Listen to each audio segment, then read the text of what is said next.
Hello everyone. Welcome to Absolute IS, one-stop portal for IS aspirants. This is Rashmi Tiwari presenting today's lecture series on the topic Freedom of NCERT class 11th. But before we move on to our lecture, first of all let us know that what we are going to learn in our today's lecture.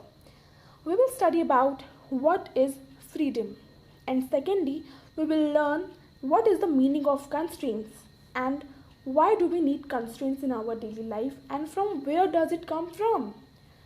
And at third we will learn about harm principle, that who introduced this principle and what is the significance of this principle in the concept of freedom.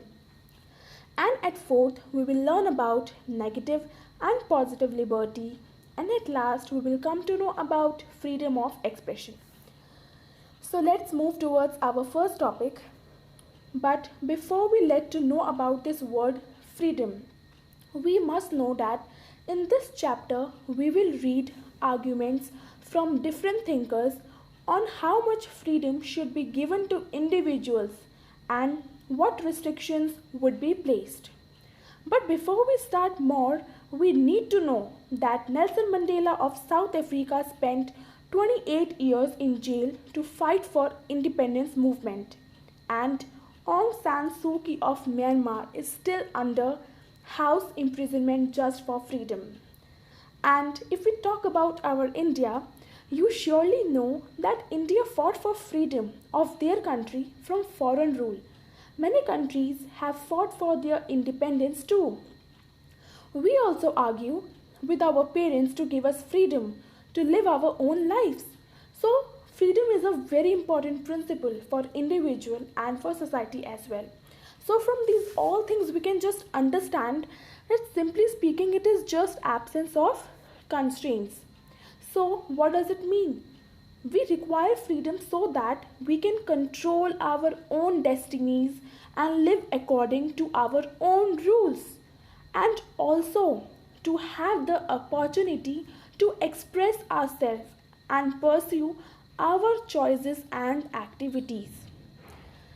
Ability of people to freely express themselves and develop their potential.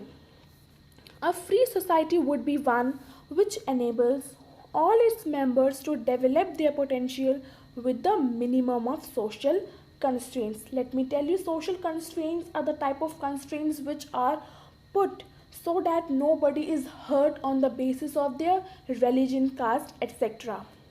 But we can't have absolute freedom.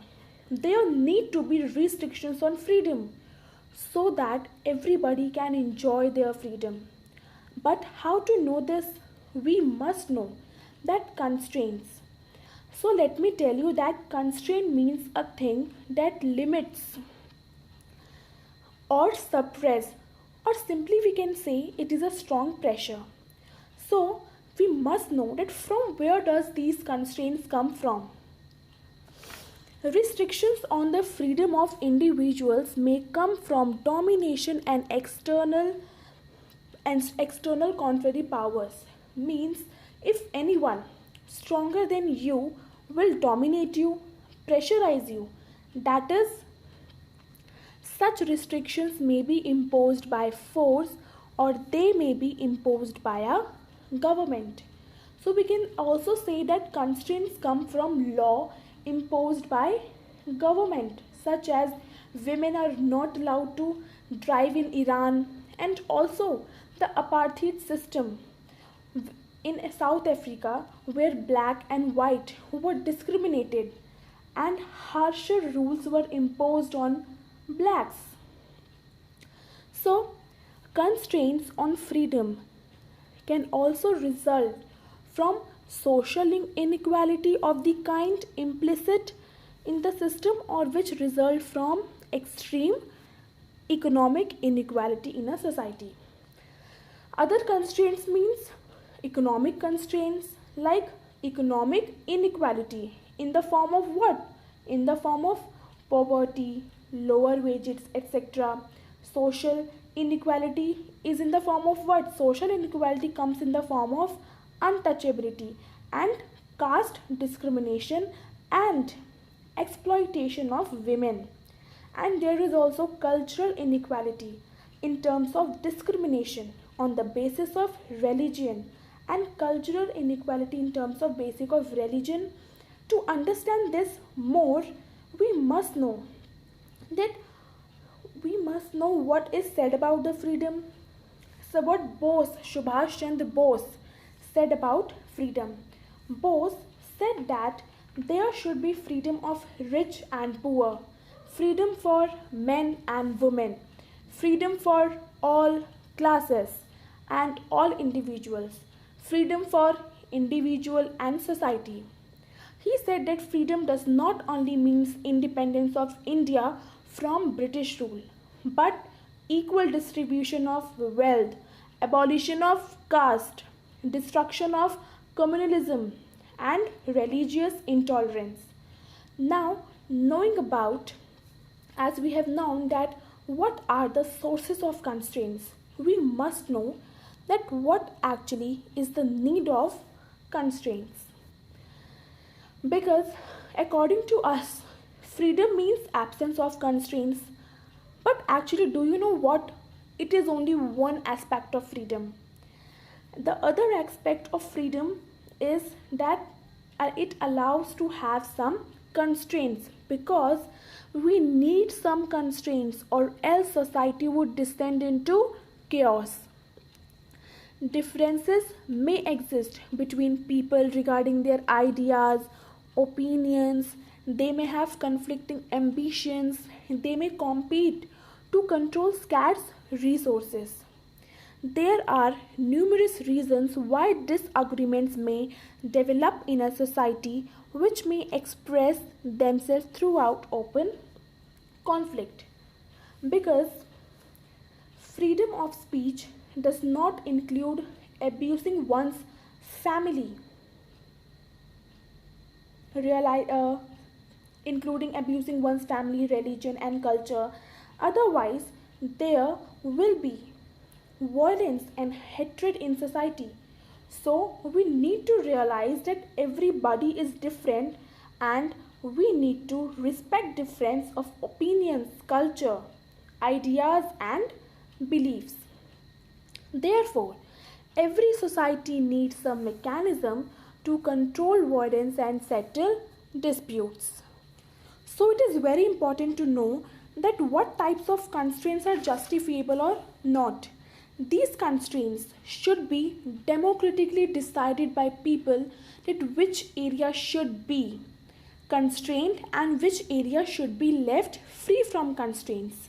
This will be cleared after we will read about harm principle, which was introduced by John Stuart Mill.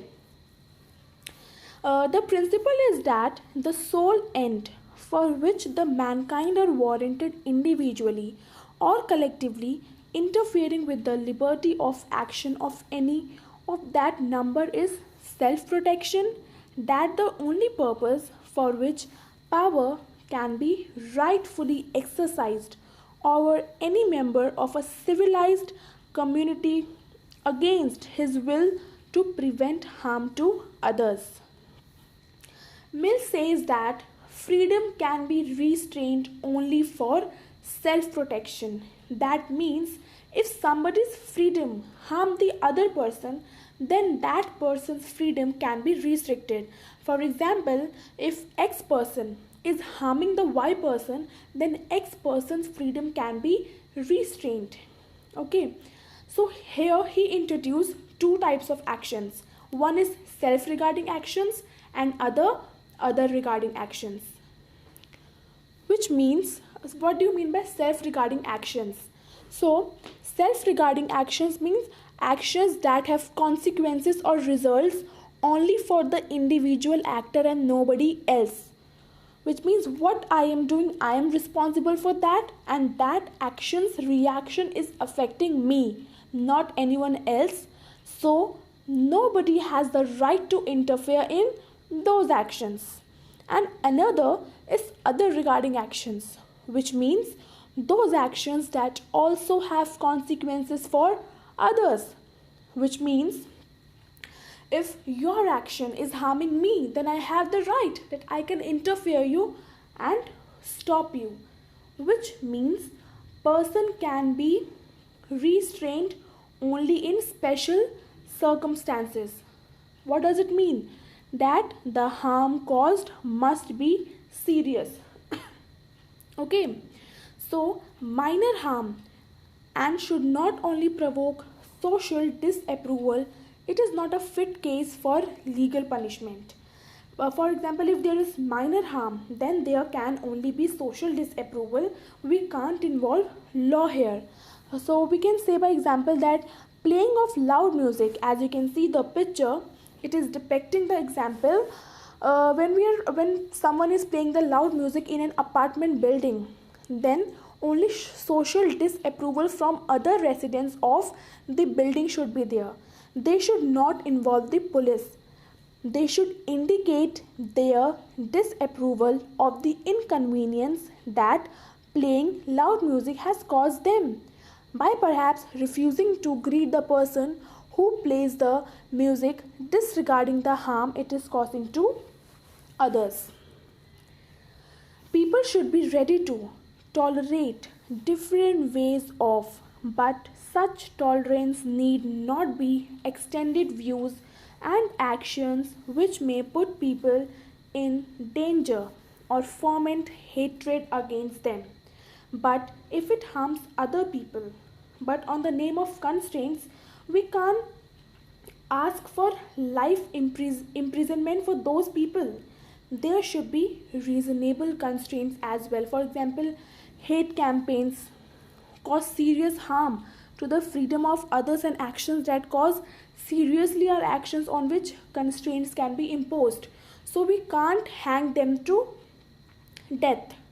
In the constitutional discussions in India, the term used for such justifiable constraints is reasonable restrictions. So here we need to know that what are reasonable restrictions. Restrictions need to be reasonable on law. There needs to be justifiable constraints. It should not be out of proportion and excessive to the action being restricted. Restriction should be capable of being defended. Otherwise, it will lead to restrictions on the general freedom of individual. Actually, this will become more clear when we are clear with our concept of negative and positive liberty. So moving towards our next topic, negative and positive liberty. Negative liberty seeks to define and defend an area in which the individual would be inviolable, in which he or she could do, be or become whatever he or she wished to do, be or become. This is an area in which no external authority can interfere. It is the main point that here no external authority can interfere. It explains the idea freedom from state, family, community, authority. The existence of minimum area of non-interference is the recognition that human nature and human dignity need an area where the person can act unobstructed by others, which means an individual can do whatever he or she wants to do. Thinkers say that wide area should be given because this will enhance the dignity of an individual. Actually, negative liberty arguments are in response to the question over what area am I the master. Means no one should not interfere in what clothes to wear, what to read, where to go, etc. until and unless what I am doing is affecting no one. So nobody has the right to claim my actions. That is what negative liberty state at. Okay. So arguments of positive, now moving towards positive liberty. Arguments of positive liberty are concerned with explaining the idea of freedom too. They are in response to the answer, who governs me? It is concerned with looking at the conditions and nature of the relationship between the individual and society, and of improving these conditions such that there are fewer constraints to the development of the individual personality. It explains the idea, actually what does liberty explains. It explains the idea freedom to means freedom to work, freedom to write, read, etc. For this we need state, because when state provides education, then only one can write and play. So this area is concerned where state can interfere, and state's interference here does not restrict freedom. Positive liberty recognizes that one can be free only in society, not outside it, and hence tries to make that society such that it enables the development of the individual, whereas negative liberty is only concerned with inviolable area of non-interference and not with the conditions in society. Outside this area, we can say that positive liberty actually enhances freedom. For example, provision of positive conditions like education, health, employment, etc. So these provisions help in the development and fuller growth of personality. Hence, states create a society in such a way that it enlarges one's freedom. By concluding, we can say that, however, negative liberty and positive liberty go hand in hand.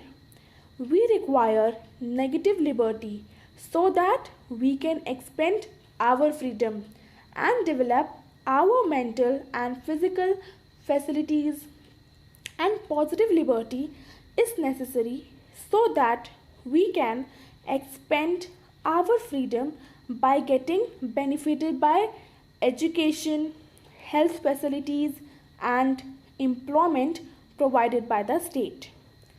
So now moving towards our next topic, freedom of expression.